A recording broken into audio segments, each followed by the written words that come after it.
That's right, the boys are back. It's another episode of the Worst Case Scenario podcast. I am Phil. I am your host. With me today is my boys, D'Lo. Say what up, D'Lo. What up? And we got my boy, Bennett. Say what up, Bennett. What up, what up? And boy, do we got a lot of sports to talk, including a huge 3 days of football coming up. Maybe we could talk about some shit that's going on in Minnesota. I don't know. But hey, we're here to talk sports. Thank you for joining us. If you're here, you send in a question and we will talk about it. And let's get it off, boys. What do you guys want to start talking about? What do you want to lead off with today? What do you think, Bennett? Let's go ahead and knock out the college football championship coming up. Let's go ahead and knock that out. All right. Well, hit it up. Start it off, man. Well, I want to just say that it's been awesome for the last 2 years watching the Hoosiers come from nowhere, and now they're king of the mountain. Be rooting real hard for the Hoosiers Monday night. Be nice to see them win their first ever national title. They've done a lot of firsts in the last couple of years. Signetti is just ain't he just awesome? Like, the guy's a genius, man. He's a good motivator. He knows how to put a game plan together. And I mean, they do have good players. Don't get me wrong. But just the stuff that he can do motivationally and scheming stuff up game plan wise. Their offensive line is great. Their defensive line is great. They at least play great. Now, that being said, I'm rooting for Indiana, but I don't think this is a gimme game. Guys, I've watched Miami this year, and they are hard-nosed football players. They will beat you up. They love to hit. And, you know, when you get a team like that that's all about physicality, sometimes it doesn't matter if one team's a little bit better than the other. If you're beating someone up and hitting in the mouth over and over again, it kind of draws that will to win out of you. You know, it takes a toll on you to where it's like, oh shit, like I don't want to get hit like this no more. So I'm not saying it's a gimme game at all. I think it'd be an entertaining game, but go Hoosiers, man, for sure. Why don't anybody saying that it's a gimme game? Miami, though they were really essentially one of the last teams to get in, I think that people have respect for what Miami's done. I cannot stand Michael Irvin on the sidelines and his drunk ass trying to take his belt off and everything else. But Miami is a legit team.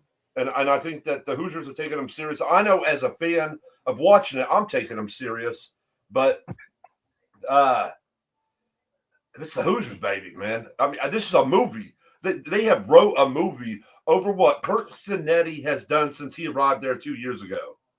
And what he has done there is he has transformed the most losing college football team in history, in Division I history. They have changed everything up. So they are a legit contender, man. Absolutely. Yeah. Yeah, I agree, man. Was you done? Yeah. Okay. Yeah, I agree, man. This is a movie that we're seeing right here. This is something that, we may never see again. Like, I mean, I think that Cignetti's got the ability to keep this team at the top for a while, but at what point does the NFL come calling if they're not already thinking about coming calling this year? Because the dude is he's a great motivator. He's got the, it's been pointed out that there's no 5-star recruits on this team, and there's only 8 4-star recruits on this team, and they're playing at this level. You know what I mean? So it's just one of those deals. I've heard already that Pittsburgh is interested in Cignetti, at least for a phone call. But I mean, I think it's going to require $15 to $20 million a year to get him out of his spot. And the biggest thing is I look at Cignetti as though he may be the new Nick Saban, to where he comes in, he's mastered the college scheme and the way things are done in college. But as we discussed earlier on the phone, the NFL's not like college. Even now with the paid players and a transfer portal and all that, it's still not like the pros. You can go to a guy in college and say, we'll give you $5 or $6 million and they're going to come to you. Now in the pros, you're balancing more of a salary cap, and there's just a lot more involved in the pros, and it just doesn't work that way, man. When you build your defense up, usually your offense lacks, or when you build your offense up, usually your defense lacks, and things like that. And in college, it's a whole different setup, and you can build your team the way you want to. He's kicking ass in the transfer portal right now and all that, and so I think that college is best for Cignetti, but like I said, if the success continues, the pros are going to come calling. It's just a matter of what it's going to take to lure him out of the situation that he's in. I agree, but listen, let's talk about Mendoza. Let's talk about that guy, because that guy is what has led the Hoosiers to where they are. Well, Cignetti is the mastermind. He is the brains behind the everything that's going on in the operation there. But man, what Fernando has done this season, I heard a stat the other day.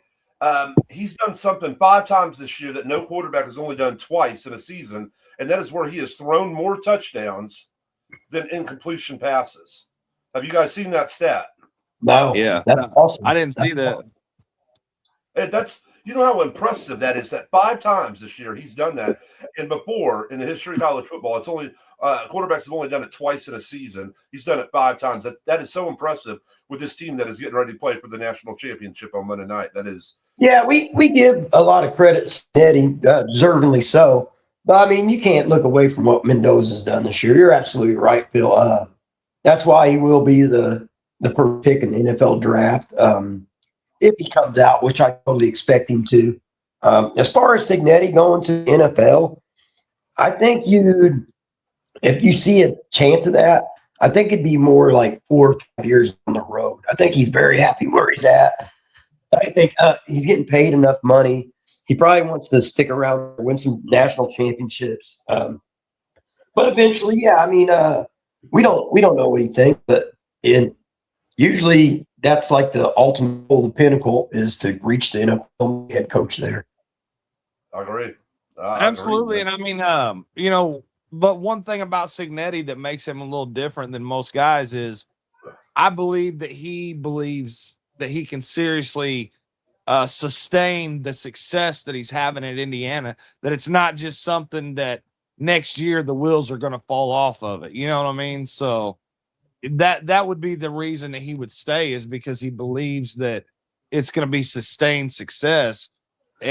Otherwise, he would strike while the iron's hot and go as soon as the NFL came calling. Hey, you guys ever seen the Cignetti videos where they're AI done, but where he trounces the other coach and the team after the games? Oh yeah. Oh my God, those things are hilarious, man. Just the way that they're done.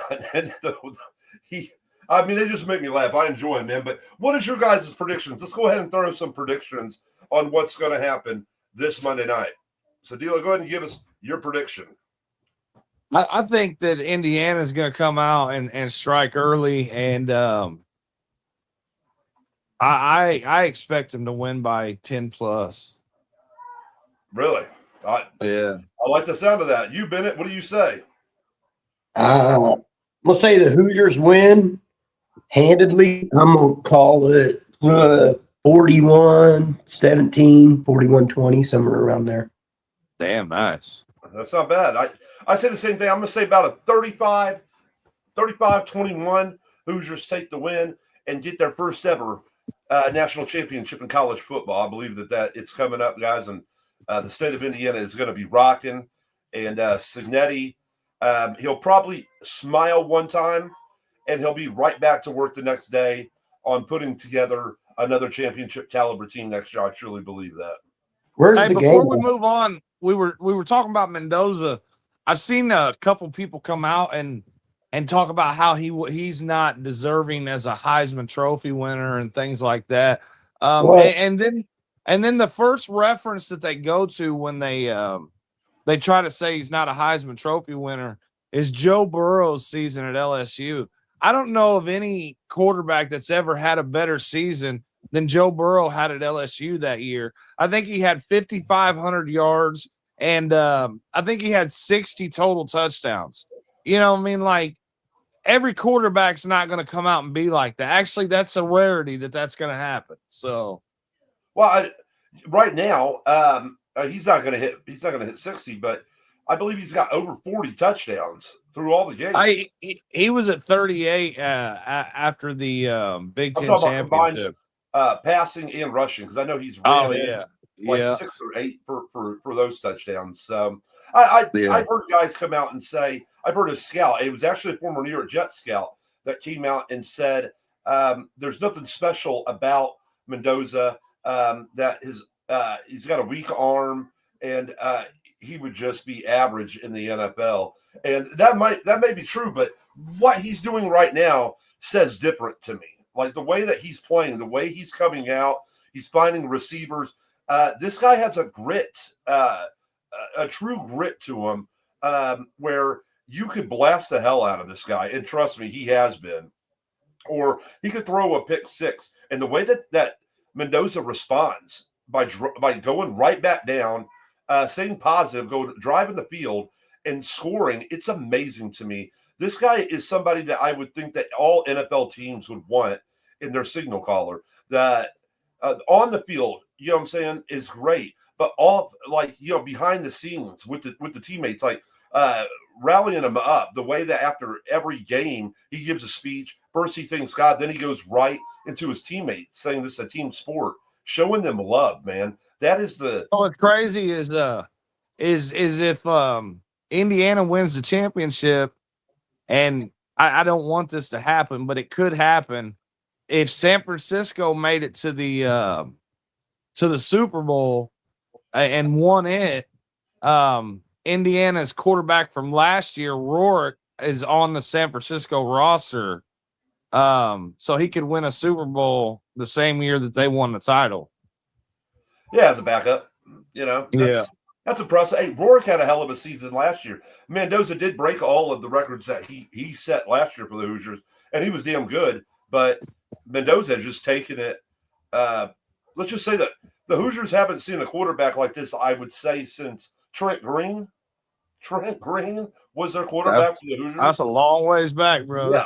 Yes. So, like I said, this guy, man, dude, like I said, I think when you look at guys that you want to be your locker room leader and you think about character, I believe that Fernando Mendoza shows checks the box on everything.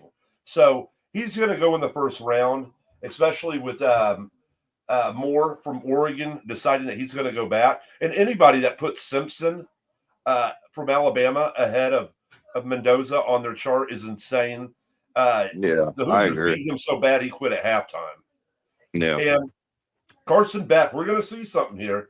But the guy that I heard that they called a Somalian, I don't know how the hell Carson Beck is Somalian, and he may be, I don't know. But I'm telling you, like, it's a showdown, and he's going to mollywop him too. I mean, like I said, anybody that didn't believe in the Hoosiers, you're believing now. Like, they are legit, and Mendoza is the captain, and the manager is Cignetti up there, man, and it's been a hell of a season, and it's been a hell of the last 2 years, man, in Bloomington. So, but hey, let's go on to another thing that you guys will want to talk about, because you guys got a big weekend. You guys got your, the Hoosiers, and now you guys got your Bears playing Sunday night. Let's talk about the Bears and who they're playing. Go ahead, Bennett. Why don't you lead us off talking about your Chicago Bears?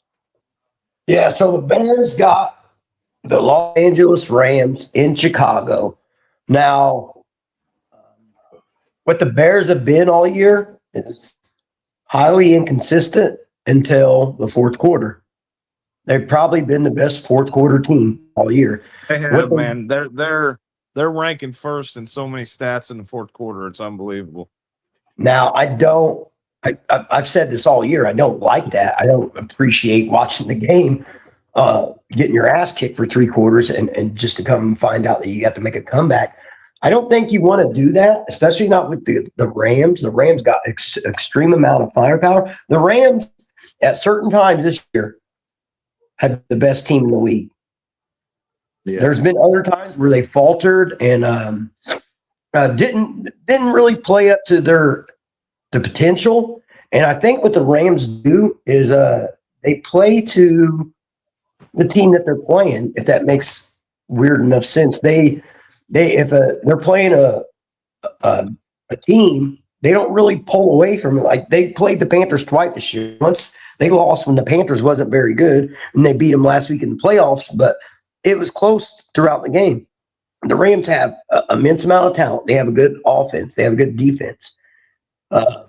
So probably everybody's expecting the Rams to win. Here's why I tell you that I'm okay. And this goes for every NFL game this weekend. I think any team can win. I think any team can make it to the Super Bowl. But with the Bears, what I'm banking on is it's in Chicago. This is a warm weather team. The Bears can run the ball. Their defense has played better. They also create the most turnovers in the league. And Stafford is a statue in that pocket. If you create some pressure, Stafford will make mistakes, and Stafford's not going to do a lot of damage to you outside the pocket. So that's where I think the Bears have a chances. Put pressure on Stafford. He's not gonna beat you outside the pocket. And stop the run game. You got to have a run game, and don't start off slow. Come out the gates, get some points on the board right away. And we'll see how it goes. But I mean, out of all the things that could have happened, this is not a bad scenario for the Bears, for the warm weather Los Angeles Rams to be coming in Chicago in January. So I like their chances. I'm saying go Bears. I think we can do this. Yeah. Bennett, what do you think about your Bears this weekend? You meant D'Lo, but Yeah, my bad. yeah, no, I mean, like I reiterate a lot of what Bennett said, man. He pretty much hit the nail on the head. We gotta run the ball. We gotta slow down. Figure out how to keep pressure in Stafford's face, and he will make mistakes. He'll throw interceptions. Even fumble the ball. He'll take sacks. And he's got a losing record in games below 20 degrees. So it's one of those things, man, that every team this weekend has a damn good shot at winning. Me and Bennett were talking earlier, and we're pulling for the Niners tomorrow. Because if we win, that means the Niners are coming to Chicago, another West Coast team in that cold weather. It just plays in our favor. Like Bennett said, man, the whole cardiac Bears thing's really not a good thing. You want to start out better. Our team is so fucking weird, man. Usually when you're running the scripted plays, you're pretty locked in and nailing shit, and we don't. When we're running the scripted plays, man, we don't hit things where they need to be. Caleb's antsy. He's one of those people that just he likes to go off the script, I guess. I don't know, but yeah, I mean, it's been great to come back and win, but it's not what you want to do. And defenses are getting better and better in the play as we go further into the playoffs.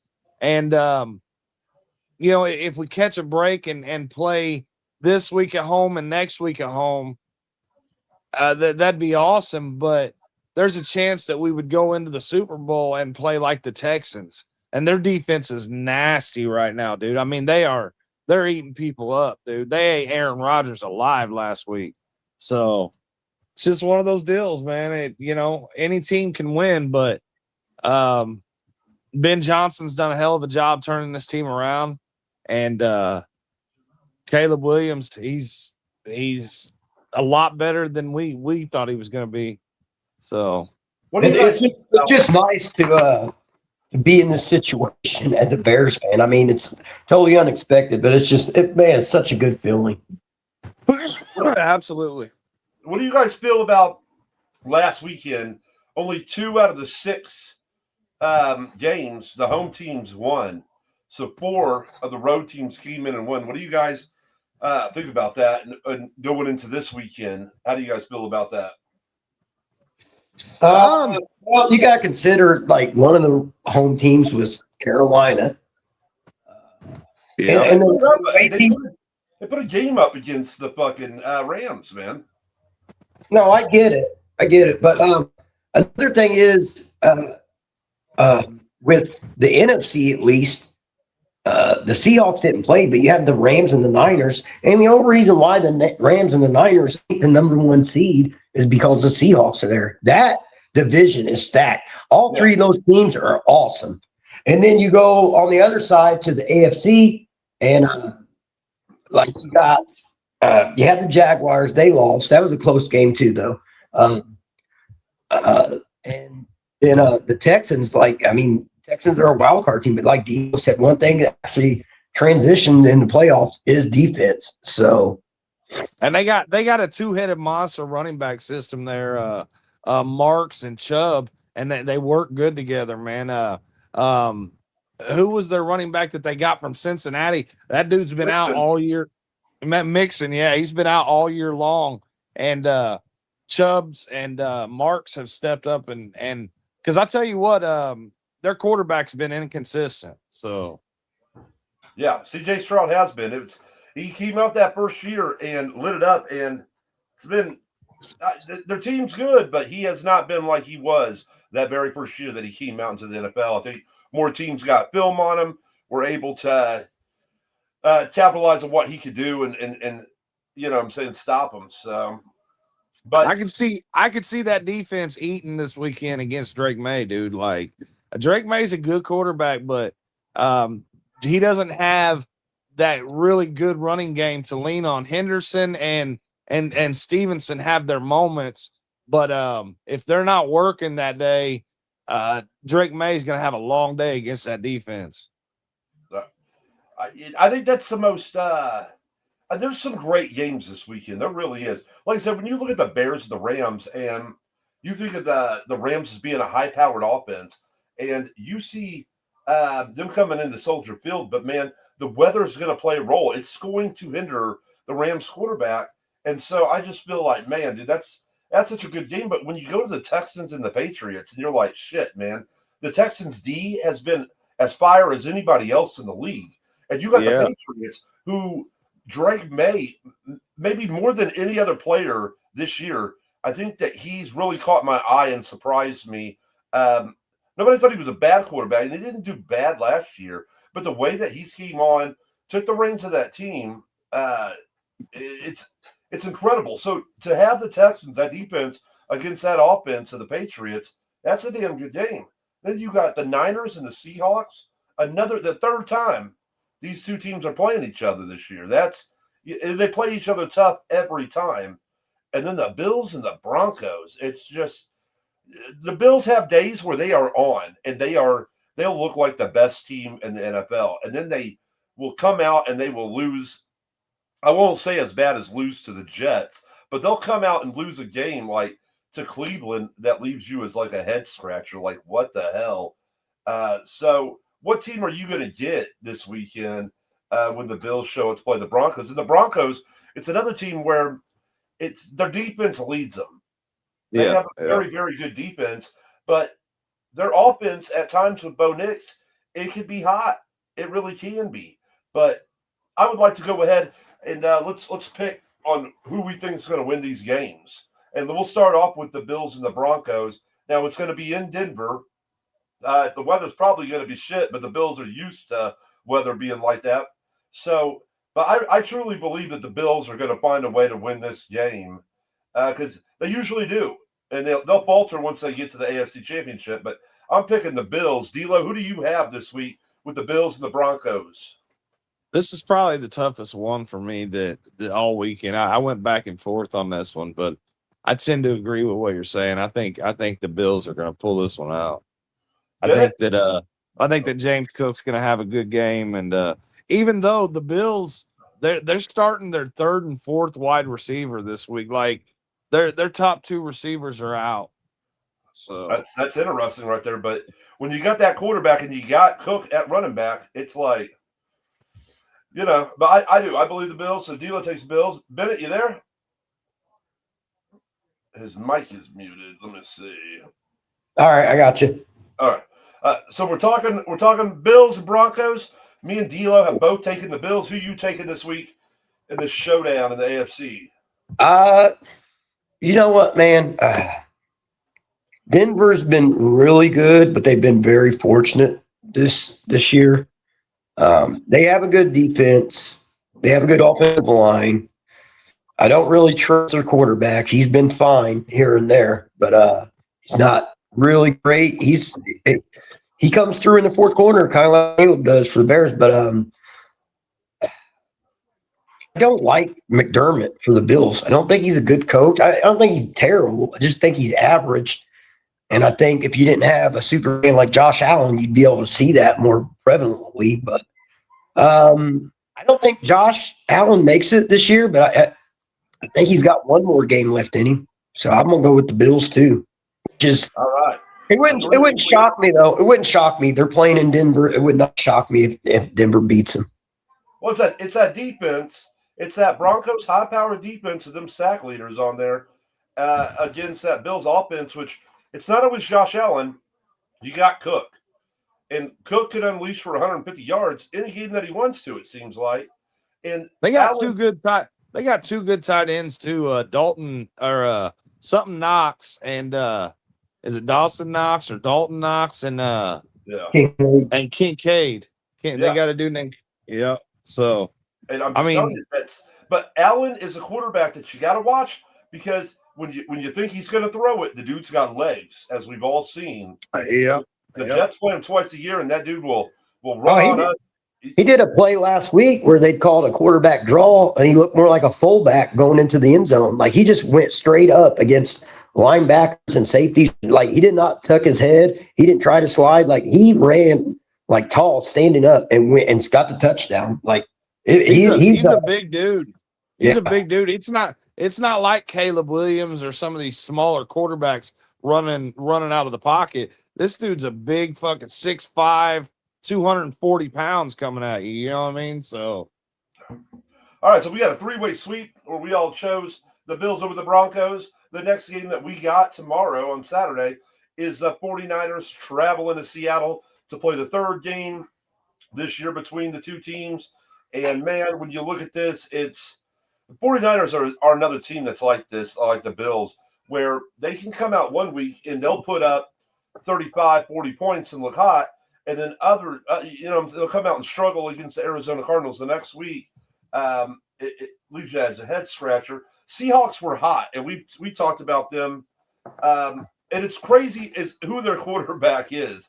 They rolled the dice. They sent Geno out. They had success with Geno Smith. They bring in the Jets' former quarterback, and I don't know. It's a head scratcher what he's done there.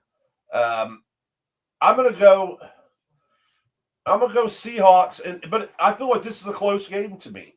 Like how you guys were saying with the Bills and Broncos, I feel like this is another game where I don't even know what the season record was. I don't know if you guys remember. I know the Seahawks won one of the games. I don't know if they won both of them, but the Seahawks only lost 2 games this year. No, they lost 3. They were 14-3. Okay. Yeah. Okay. 3. So, but you would think that if they were going to lose a game, it would be to a division rival because they always play, as we all know, division rivals play each other tough. But I'm going to go Seahawks. But man, I'm talking about this to me is such a close game, and it really could flip either way. But I'm going to say Darnold and the Seahawks get the win and head to the NFC Championship game. Bennett, who are you taking here? Well, I mean, you're saying it's a close game, but I think all the games this weekend are going to be like that. Really do. But so Seattle, they have a good defense. They have a good running game. They have a good offense. Darnold is either like he's phenomenal or but he's a question mark, right? Well, yeah, because he's such a wild card, man. He will throw multiple interceptions in a game, which they still win, which is crazy to me. That he will throw multiple interceptions in a game. Yeah. He has no problem with it. It doesn't bother him. It's not like he throws an interception and goes and slams his helmet. No, he don't. It's like he don't even give a shit. Like he just goes back out there next drive and drives them down the field and they score a touchdown. It's like he never even threw an interception. The 49ers, everybody talks about how their defense is so banged up and everything, and they are, but they find ways to win. Kyle Shanahan is a mastermind. Now they're without their tight end. Kittle's out. Yep, Kittle is out. Or is that Achilles? I would tell her ACL or is Achilles, one of the two. I think It was his Achilles. Yeah. Bad deal for him. But it's in Seattle. Man,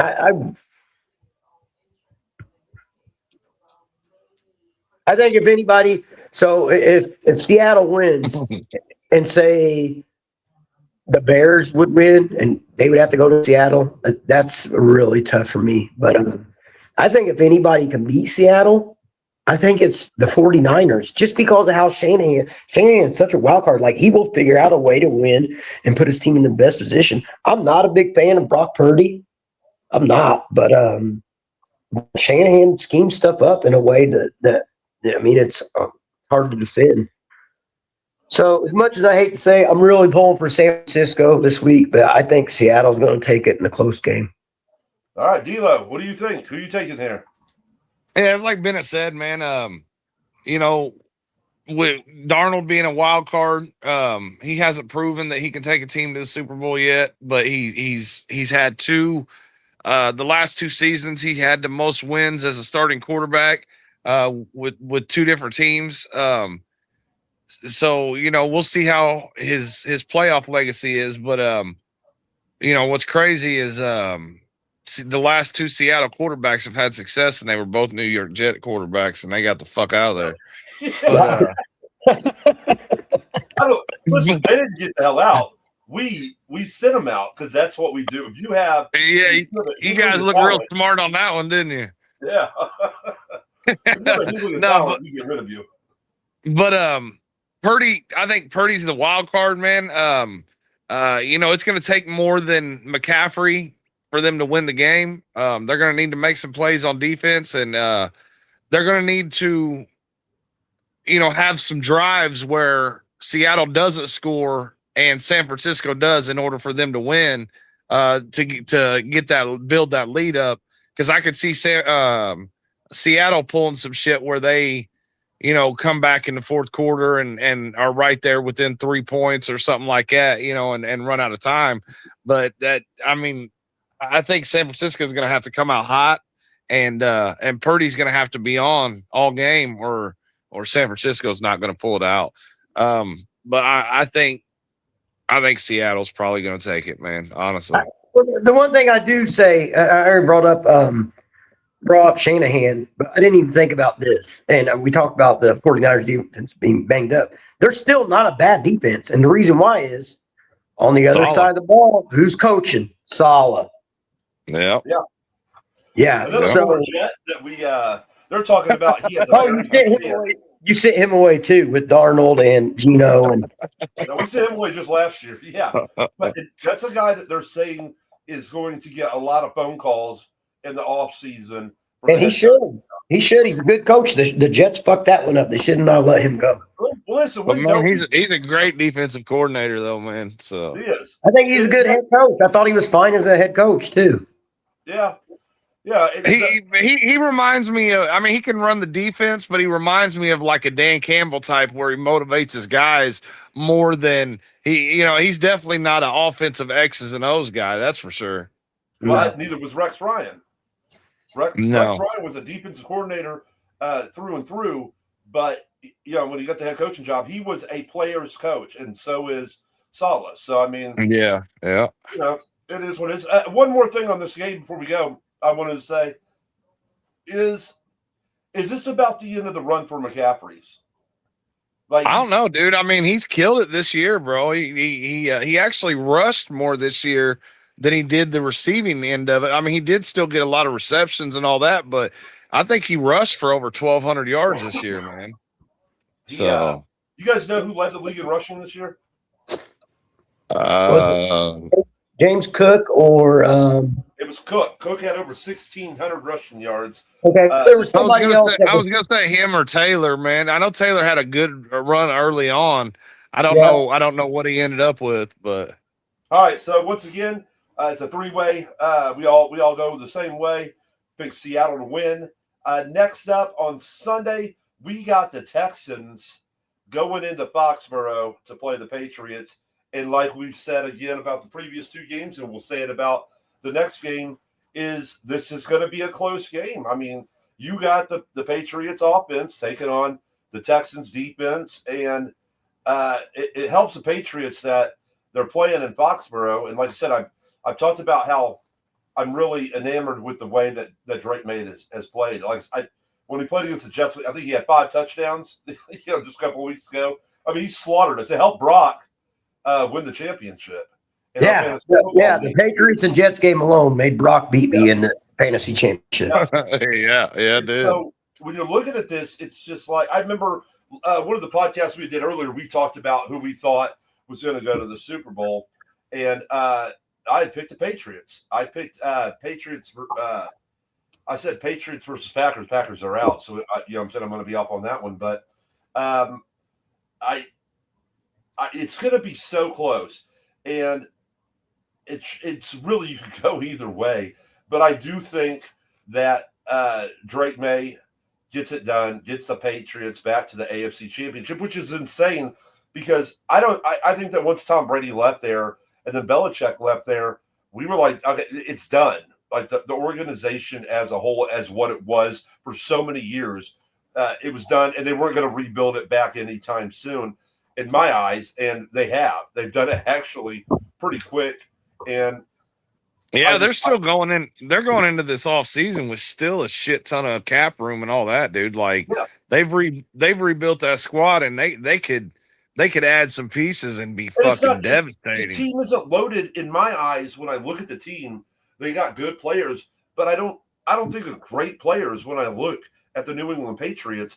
But yet they all fire on all cylinders, and they play so well that it's just.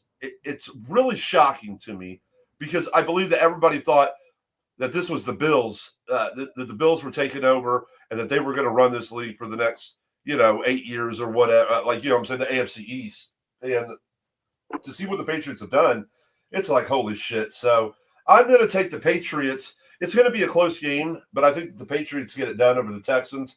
D'Lo, who you got here? I'm going to go with the Texans, man. This is, they're the only dome team that I don't think that the weather's going to affect them, and it's because they rely on their defense and their run game more than anything. Stroud will throw a few errant passes. I think he fumbled 4 times last week, man. Like, he's got to clean that stupid shit up. But as long as his running game's going and his defense is on, I'm going with the Texans. That's my upset of the week right there. So that is, I think, because of what you said about them being a dome team and them being in Texas and everything, I think that is where it's just the most shocking to me, because I think that even more so than the Rams. And I know the Rams going and playing in Chicago. That's big. It really is, and it's going to be cold as a witch's titty in Chicago on Sunday night. Yeah. Oh, it's going to be stupid cold. For Stroud to go up, I don't see it. But, what I'm saying, that's your upset of the week and shit. But, Bennett, go ahead. What's your take on it? So D'Lo put it perfectly, and then you just reiterated. There's two things that transfer from a dome team or a warm weather team going to cold weather. There's only 2 things, guys, and that's defense and a run game. Yep. The Texans have both, so I don't even think they'll be at a hindrance going to New England. Here's another thing I want to tell you. I don't know if you guys know this. New England has had the easiest schedule this year, and they've played well. They played well. I'm not taking anything from them. They still got W's, and even if you're playing the worst team in the league, it's still hard to get a W in the National Football League. But they have had the easiest schedule. I think Drake May is for real. I know that Vrabel's for real, and I think that's where you get this quick turnover that you talked about, Phil, that no one seen actually coming. Was Vrabel came in there and straightened everything out and said, guys, we're not going to be flashy. We're going to get the fundamentals. We're going to tackle. We're going to control the clock. We're going to do all these things. And then Drake May, like you said, Phil, he didn't play bad last year, but he has had a fucking season, man. And I'm talking about, like, he's very accurate. And the thing that shocks me the most is when I watch him and he takes off, that dude has some wheels, bro. He has some wheels. Yeah. He can get going. He'll run 30 yards in a matter of, something that you wouldn't think. You think he's only going 10 yards, and here he is 30 yards down the field. So This is a real tough game for me. I like that the Patriots are at home. I don't think the home field advantage for the weather matters, but I think the crowd does play into it. I think that will affect CJ Stroud and getting in and out of the huddle and the plays and stuff. Again, the Texans' run game is going to transfer over. The defense is going to transfer over. So if anything happens this week, it will be because Drake May is just too young and don't have the experience, and he can't hold on to that. Can't get a grasp of that defense before it's too late. I'm actually going to go with D'Lo again with this. And I know the Texans, they weren't a great team all year. But I'm going to go with the Texans. I think that defense, if they do what they did last week, and I know the Steelers are different, or the Patriots are different animal than the Steelers, but if they do that, like constant pass rush all over him, he better get out of that pocket and he better be able to run. So you better put a spy on him because he will hurt you with them legs. But they are just that front four is just something nasty. Hold on, yeah, dude. I mean, you got Hunter, you got Anderson. Those are your two ends. I don't know who their inner defensive tackle. If Jacob was on here, he could probably name them all off. But dude, their front four is. Rankins has had a good year. That's the dude that game last week that hit Rodgers, made him fumble. Any other defensive lineman, any other defense, they're going to jump on the ball and just reclaim the ball. Instead, this guy's a defensive tackle, 300 pounds. He finds the ball instead of jumping on it. He just picks it up and then runs a touchdown in. It's like, holy shit, look at this fat motherfucker. He didn't even try to jump on the ball. He's like, no, I'm going to pick it up. I'm going to score. I'm going to load all my phone. Motherfucker went over and hit the oxygen tank, man. So. Oh, man, but there might have been like something in his contract. If you score a touchdown this year, you get an extra $1.5 million or something. He's seen that ball and he was going for it. I'll tell you, hey, I'm going to go get my money. I'm going to go get my money.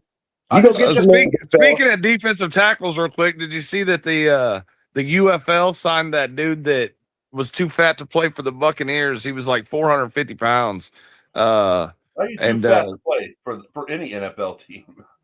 They told him to get down to 375 and he couldn't do it, and they cut him after training camp. And but they drafted him and everything, and the dude just he was so big he just couldn't. They were like, "You're a health risk out here trying to play football." The UFL was like, "We'll take his fat ass." Well, and listen, and I'm a little shocked, because you guys took I'm not sure that you took the Texans. I'm shocked that I feel like the weakness, and it's weird because we've talked about some games here. We've talked about weakness was quarterbacks in the 49ers and Seahawks. That would be the guys that would lose the game for them is those two quarterbacks. I feel like if there's a guy that's going to lose at all this weekend or cause his team, it's going to be CJ Stroud in the cold. If that's the case and they're going to win, CJ Stroud is only going to take like less than 20 pass attempts. You know what I'm saying? Like, well, it's one of those deals almost like Bennett was talking about with Darnold, where he can throw a pick and he can walk off the field and not be down on himself because he knows his defense is going to keep him, like, he's not going to give up a scoring drive off of that pick. You know what I mean? And he might come back and throw an interception and it doesn't bother him. either A, because they're going to come right back and they're going to stay positive, and then other ones just don't give a fuck. They're like, I'm making $50 million. You know what I'm saying? And they don't give a fuck. They're like, I don't give a fuck. Hey, now that I've thought about it a little bit more, I want to switch my pick. I'm gonna actually go with the Patriots too. I think they are going to rush the shit out of him. I do think his inexperience plays a part in it. But the one thing that I add up after I was thinking about is if they rush him like that, he's going to take off and he's going to beat him. Yeah, with he definitely will, bud. He's like he's got the wills, man. This was my upset. This was my upset of the week. So it wouldn't surprise me a bit if the Patriots pulled it out. But I just, man, that defense, they looked so nasty last week, dude. I mean, they were awesome. Yeah. So we got D'Lo taking Houston, and we got me and Bennett taking the Patriots. Yeah. All right. Well, we're gonna go to the last game, and I think this is your guys' game. This is the Rams at the Bears. It's in Soldier Field. What? Let me ask you. I don't know if you guys have seen on the betting lines. Who's the favorite in this game? It's got to be the Rams. It's got to be the Rams. Okay, whoever it was only like by 1.5, like a 1.5. So that's what it was last week against Green Bay. But now I have listened to the analyst all week, and where last week, like 90% of the analysts were picking Green Bay, this week it looks like it's switched around to more of a 50-50. Like there's other people starting to believe in the Bears, and I say, fuck you. Go back on the fucking bench. We don't want your fucking support. We don't need your fucking support. We don't win this city. We do whatever the fuck we want when we want. No, I think when it comes to this game this week, I think that the more than anywhere else this week, I don't know what the weather is going to be like in Boxborough, but I imagine it's going to be shitty. But I know that it's supposed to be fucking cold as fuck in Chicago. And possible -8 with the wind chill, and that's the Bears' 12th man. That's why 17 to 20 mile an hour winds coming off of the lake. I feel like this it's an upset. This is my upset. I know you guys are playing in Chicago, and I know the Rams have the better record, so by one game. But I'm taking the Bears because I believe that the Bears have their 12th man. I think the 12th man is the wind and the weather coming off of fucking Lake Michigan there, and I think that the Bears win this in another close game. I think this is going to be like a 20-17 win, and I think the Bears are going to the NFC Championship game. Bennett, go ahead. Tell me what you think. And I know you're probably going to pick the Bears, but tell us why and the score, bud. Well, I already told you why earlier, and as you said, the weather. The Rams are a warm weather team. Their quarterback is a statue. Really, he's a really good quarterback, and he's had a really good year. So I'm not taking that away from you. I'm saying, and the Bears have a hard time getting pressure on people. But if you can scheme it up and you can put this guy in some, predicaments to where he's not comfortable in, he will make mistakes. He did injure his hand last week, hitting it off of a helmet. I'm gonna tell you this: if you hit your hand off a fucking helmet this week, you might not be in the game no more. That is gonna hurt like a motherfucker. Yeah, it is. Yeah, I've seen Josh Allen do that in Buffalo this past week, and it looked like, or it wasn't in Buffalo, it was in Jacksonville. But I saw him hit his hand and then tweak his leg, and that dude still came out. But yeah, you do that in colder weather, man. That amplifies it by 100. So yeah, for sure. So, like I said, the better team here, I'm not going to lie, it's the Rams. Like, on paper, I would agree that the Rams are. And I'm not taking anything away from Chicago, but I was shocked by what Chicago did this year. Maybe you guys aren't. You guys are Bear fans. No, we were. Trust me, we were too. And I don't think Caleb Williams is a great quarterback. I think that he's average in the NFL, and average isn't always bad because there's a lot of quarterbacks that are shitty. So, and we don't even have a quarterback. You know what I'm saying, in New York. Yeah, we're begging for one. We're signing guys off of Cleveland's practice squad, for heaven's sake. He might not be a good quarterback, but I think he will be. And I think the stuff, this is what tells me about him. So last year he gave up a shit ton of sacks. He got that out of his system this year. Yeah, I mean, he did not take. He throws the ball out. He throws the ball away. Whatever he's got to do, he does not take those sacks. The same thing he did at the beginning of this year that he did last year. He couldn't get out of the huddle with the play in time, so they had a ton of procedure penalties, false starts, delay of games, not being lined up correctly. You know what I mean? That was the next thing he did. Now everybody's complaining about his accuracy. Trust me, the next thing he's working on is his accuracy. He had to get those basics, those fundamentals out of the way first before he did anything else. He's gonna be good. And here's the other thing about the cold weather with Caleb. What we're saying about Stafford, the one thing Caleb transfers to in Chicago with that nasty ass wind and that cold weather, that dude, he probably has the strongest arm in the NFL right now. When he lets a ball rip and it's 30-mile-an-hour wind, that ball don't flutter. It don't go 1 inch off of where it's supposed to, where he's actually putting it. Whether it don't matter if it's incomplete or not. He cuts through the wind with that throw. You know what I'm talking about, D. Yeah, absolutely. Listen, this is the game though. This is the time where average quarterbacks become good quarterbacks. We've seen this time and time again. This ain't the regular season. This is the playoffs. And my perception and other people's perception and everything else can be changed in the playoffs with how you come out and play in games like this. So Caleb Williams has a chance to go out there and show that he's much more than just an average quarterback, and he could take the reins and lead this team to the NFC Championship game. D'Lo, who you picking here? Yeah, man, it's crazy. You know, I mean, just as much as you didn't expect it, me and Bennett didn't either, man. We're both taken by surprise by this. You know, we knew that the Bears had went out and improved their offensive line, and we knew that Caleb was going to be better with Ben Johnson because of the offensive mind and all that. But the team, you know, we're leading the league in turnovers.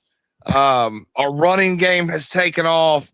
It just lots of surprises. Colston Loveland has turned out to be a hell of a lot better pick than what we thought. You know, everybody was coming down on us because we took him over Tyler Warren, which no disrespect to Warren. He's had a good season, but I like Loveland, man. He's big. He can run. He can run routes. He can get down the field. He reminds me of a baby Gronk, man. Like, the dude's got skills. So, you know, but yeah, I mean, we're going up against one of the powerhouse teams in the league, man. When you line up against Puka and fucking Devontae Adams and Matt Stafford and oh shit, what's their running back's name, man?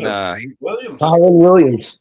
Yeah, and he's quietly good, man. Blake Corum's come on later in the year. They're picked from Michigan, the running back, their backup running back. He's come on later in the year to where he's actually been doing too. So they got players. They got players all across the fucking board. Yeah.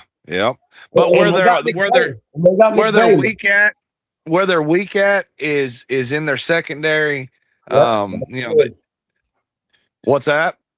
Yeah, they're weak in the back end, their secondary. You're right. Yeah, they're weak in their secondary, and that should open up some spots for you know, Moore and Adunze and Burden and Loveland to get open. Even Komet.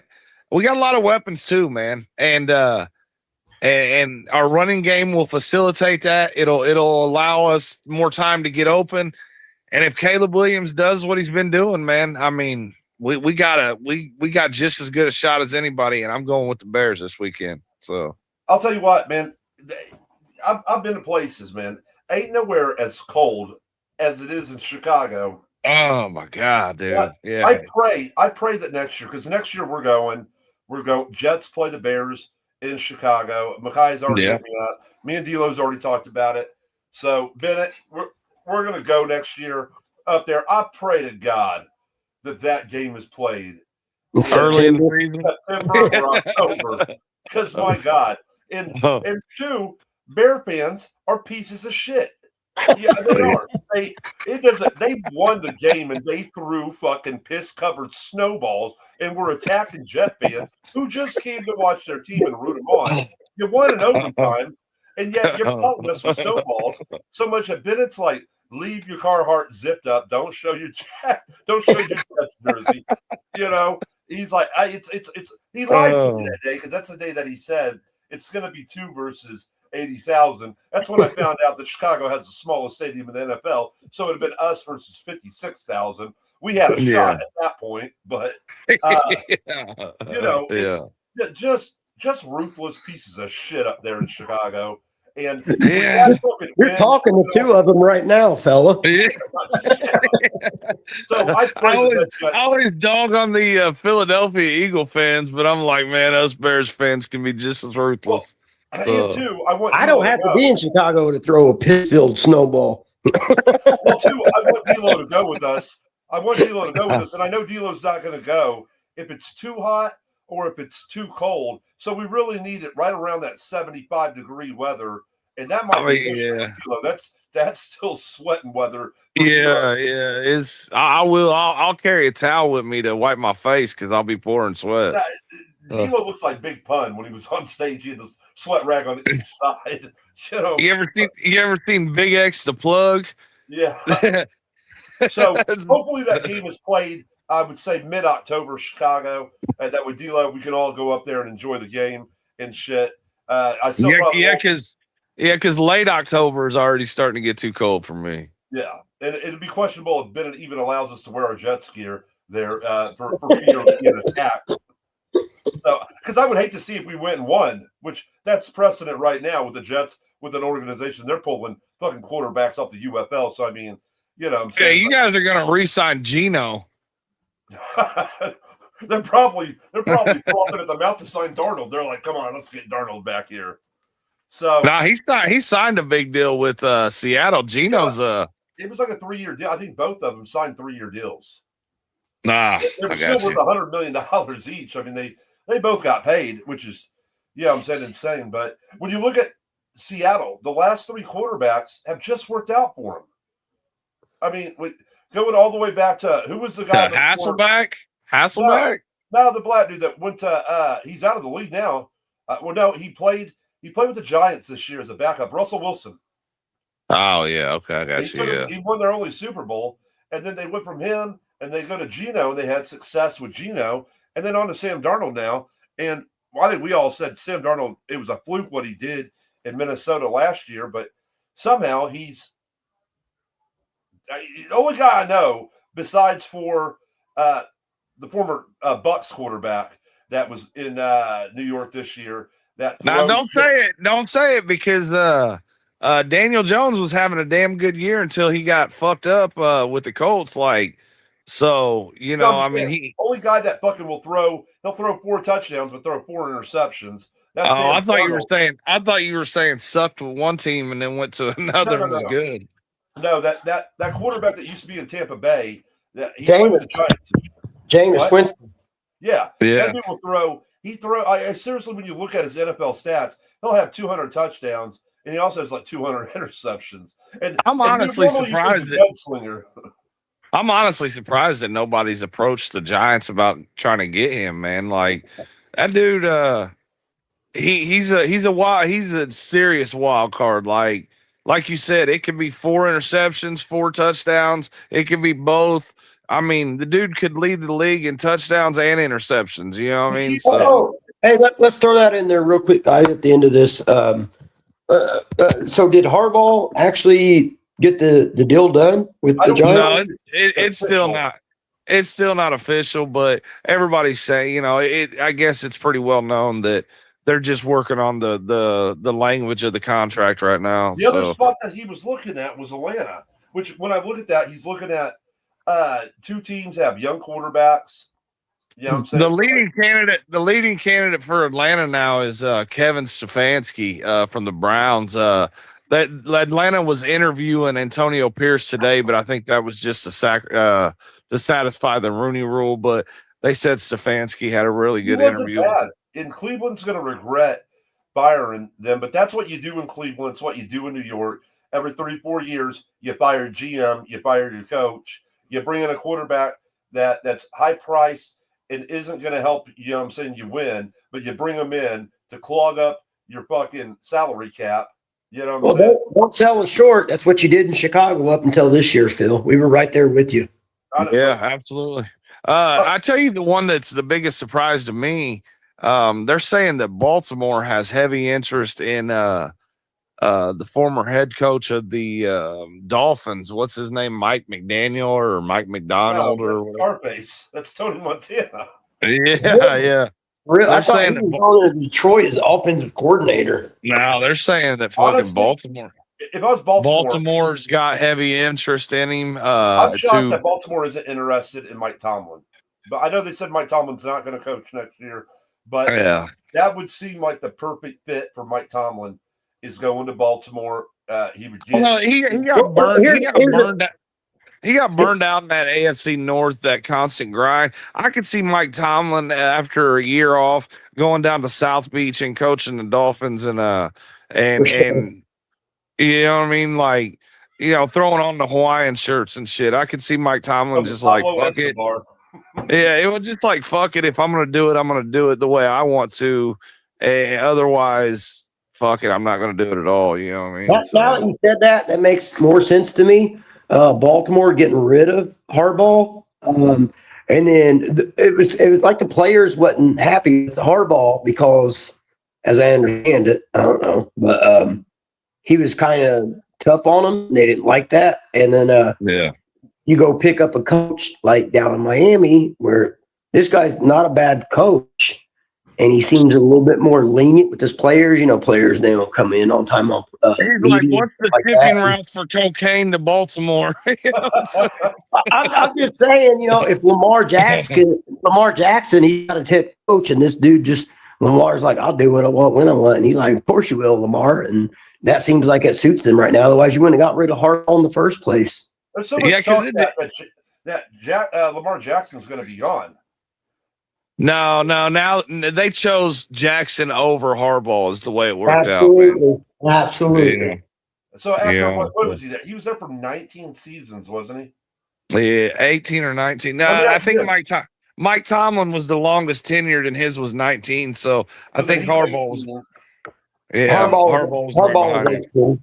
They were two of the longest tenured coaches that had gotten let go. And when you look at this, look at the organization. Baltimore came in the league in 96. Do you know how many coaches they've had? 3. 2, 3. I was gonna say 2 or 3. But there was a coach. I knew Brian Billick and Harbaugh. Brian Billick won the Super Bowl in 2000 with them. But he wasn't their original coach. Yeah, I don't know who the original was. Yeah, he was only there for a year or two, and then Brian Billick was there for all those years, and then Harbaugh. And then Harbaugh and Billick both won a Super Bowl, you know what I'm saying, with the Ravens. But that's impressive. They've been in the league now, what is that? It's 30 years. And so to have I mean, you know, them in Pittsburgh, man, they tend to hang on to their coaches a long time. Like, Pittsburgh had 3 coaches since '69. Yeah, Noel, Cowher, and Tomlin. You know, so I was to say, that's 30 years they can rack up a lot of coaches in 30 years. So, I mean, surely the Jets and the Bears can, but. I thought that, man, if the Jets thought that they had a chance at like Harbaugh, they would have probably fired Glenn, man. I mean, it's one of those deals that like when a coach like that comes along and you're an organization like the Jets, the Bears did it with John Fox. You know, we were like, man, we got to take a chance and bring somebody in that's done it before and shit like that. It usually doesn't work out. It really does. The Jets will get a coach that surprises everybody, wins 12 or 13 games in a season, and the Jets will fucking get that coach to bring him in to only find out that it was a fluke and that coach had nothing to do with it, and we'll pay him $80 million and then be on the hook after we fire him in 3 years. Because the Jets will rotate 3-4 years. I was surprised that y'all didn't take it seriously when fucking Rex Ryan came out and said, I'd love to go back. I love that idea. Yeah, no, but your ownership didn't even look a second time at it. That's You know why what the I mean? fan base wants him to. It's like I said when I was there for that game, it was fire Woody. They wanted Woody fired, fire Woody Johnson, or sell the team. You just can't fire him because he's the top guy, but they want him to sell the team. You got to do something. But this is a carousel that's not stopping. It's just he keeps going around in the circle, and you guys know, not as bad as the Jets or a Browns fan knows, but yeah, you get complacent with it. Like every year, at the start of the season, I believe we got a chance. 3 games in, and I'm already looking to see who's going to be the first round draft pick of the next season because we got a shot at getting them. So that's true pace. That deal I meant to tell you. Do you Landon's going to have? They found out what they're having, and it's a boy. And do you know what they're going to name him? Walter. No, God, no. I would say, don't you dare. They're naming him H-Town, Houston. Houston, really? That's awesome, Houston. man. They're naming him Houston River because I guess she has another daughter, and her name is Dallas Rain or whatever. So they're naming the boy Houston River. So I was just like, I'll call him Houston Astro. So hell yeah, that's Astro, cool, man. get your ass over here. He's like, who the hell are you? Yeah, like who the fuck are you, man? Yeah. But now before we sign off, man, I just want to get your guys' thoughts, man. The fucking this is kind of totally switching it up, but the fucking Dodgers went out this week and fucking God. last night they signed fucking Kyle Tucker to a $240 million deal for 4 years. How dude, their payroll is $2.1 billion, dude. How and let's say somebody like Milwaukee Brewers who has like a payroll that's probably 270 million, 100 million. How do you compete with that when they're just throwing money? And we talked about this earlier, Dealer. It's mandatory. They're going to cause a shutdown, a lockout, whatever. Yeah. Because the owners are going to be like, we got to have a salary cap. And they're going to push back. I mean, our fucking owner, what's his name, Crane or whatever. He doesn't like going into the luxury tax, no, and that's what you got to pay for every it's so much for every amount that you're over the cap, and because they do have like 7 times this year. Like, they're paying a hellacious luxury tax, dude. But it's the same group of people owning the Dodgers that own the Lakers, dude. They're just taking over in LA. You know what I mean? So it's bullshit, man. But when's it become a problem? And eventually it will. When does it become a problem that you're spending all this money on the players? And it doesn't matter if you win every World Series from here for the next 10 years, that you're paying more out in salary than you are getting in revenue because you're paying salary. But see, that's what the owners, they have it made, because what they can do is they probably have a giant they probably have a giant LLC, and they got the Lakers under that. They got the Dodgers under that. So even if the Dodgers lost some money, the Lakers would make up for that money lost. You know what I mean? They probably got 6 or 7 companies under one LLC umbrella. They're doing the defer where they defer it. They defer Ohtani's is deferred over the next 10, 20 years. So it's not like they're paying it all right now. Now, maybe the Dodgers are going to be horrible in 20 fucking years when they're paying out half their money's going out to players that don't play there anymore and haven't for forever. But I said the Brewers, we're going to talk, let's say the Pittsburgh Pirates. They have an all-star pitcher there that when he does become a free agent, he's going to get the fuck out of Pittsburgh because he's going to go seek riches. And guess where he's going to end up at? He's going to end up in fucking the Dodgers. Because why? Because the Dodgers, even though they have a luxury tax, you know what I'm saying, where most teams don't go under. I think the last few years, I think 7 or 8 teams do go over. You know what I'm saying? They got to pay a higher amount that gets spread around to all the other teams. And some owners are okay with that. But, you know, so you're not going to compete for a World Series. And it doesn't make it exciting baseball when one team is loaded with, it looks like an all-star fucking roster of Mookie Betts. You know, now Kyle Tucker. You have all these names on there. You have all these pitchers. And yet and I understand that the Dodgers actually had a tough time last year, even with all that talent. But still, it's just like, It doesn't man, matter. It doesn't matter how much you spend. It doesn't guarantee you a World Series. Now they ended up winning it last year, but they struggled. But it doesn't guarantee you a championship. But it's just, man, like It doesn't every guarantee. fucking. It doesn't even guarantee you tickets sold at the regular season games. Like that's why. But theirs, baseball but is theirs legit. does. Their games sell out every fucking game, yeah, and they've it's jacked their LA, ticket. man. And they've jacked their ticket prices up ridiculous amounts. So, I mean, it's crazy. They're going to be probably the first MLB stadium that's going to seat 50,000 fans. You know what I'm saying? Like most MLB stadiums seat 25 to 30,000, shit like that. They'll be the first one that'll seat 50,000 fans for sure. So I hate that. I hate the fact that Kyle Tucker went there, which Cub fans are happy because they lost Kyle Tucker, but they signed Bregman. Big sent me a message the other day, and I said, well, out of the two players, you got the less player.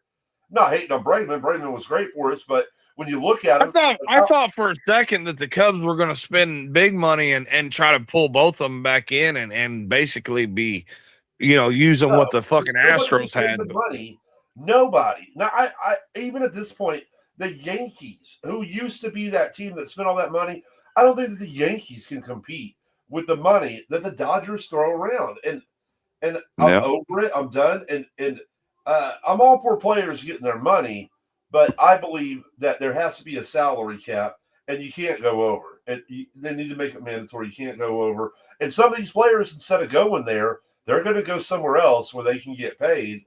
But it's going to make it to where it's going to be at least enjoyable baseball, man. Well, it'll cause parity in baseball now, whether or not. I mean, if you're wanting a salary cap, you better be prepared to probably not see any baseball for a full season because lockout's gonna. I want to correct you real quick. Dodgers already have the largest baseball stadium in the MLB, and it seats 56,000. Oh shit! So yeah, it's the biggest, and it's 56. 75,000 seats. Yeah, possibly. Yeah, for sure. But I mean, it's just one of those deals, man. If the owners vote to try to get a salary cap, you probably need to prepare yourself not to watch baseball that whole year because they're probably going to lock out and strike the whole year, man. So. And I hate that because a year without baseball, I mean, at least if they have the minors, minor leagues will at least make it worthwhile because when baseball does something like that, when the minors are playing, at least. But baseball is so entwined, the minors are so entwined with the major leagues that I don't know how they would have minor league baseball, but I think they have their own contract and their own thing. So yeah, I'm not sure about that. Also, Coors Field, where the Rockies play, holds 50,000. So there's two stadiums that have 50,000 or more in baseball. The Coors Field probably hasn't had more than 20,000 fans in that thing since it's been built. Well, that year when they were winning the World Series, they were probably rocking it then. But the Diamondbacks have 48,000. The Mariners have 48,000. And the Yankees 46,500. So, yeah. But yeah, no, that's fuck the Dodgers. Tim Honecker, who we love and play fantasy football with, and he's a Saints fan, but he's also a Dodgers fan. He's a piece of shit, dude. Just a piece of shit, man. If you're a Dodger fan, you're a piece of shit, dude. So yeah, that's all I have to say about that. But all right, boys, we've been on here for almost for an hour and 14 minutes, man. We're gonna wrap it up, man. It's been great getting on here. It's been great doing this with you guys. I know it's hard for us to find time, but when we can, I appreciate everybody that tuned in and fucking followed along with us. Anything you want to add, Bennett, before we go? Bear down and Hoosiers. Hell yeah. Hell yeah. Do you have anything last from you, bud? Nah, man. We'll just hopefully we if the Hoosiers win the championship and the Bears make it to the Super Bowl, we can jump back on and fucking celebrate a little more, Maybe Christmas for you guys all over again, man. Oh yeah, for sure. So well, let's definitely plan on doing one this coming up week to recap what the Hoosiers did in the national championship game against Miami and how the Bears did Sunday night and all the other teams. And maybe we could talk a little Royal Rumble coming up, a little WWE action. So But hey, Hell yeah. everybody that tuned in, we appreciate it, man. And this has been Worst Case Scenario Podcast. All right. Later, y'all. Yeah. Love y'all.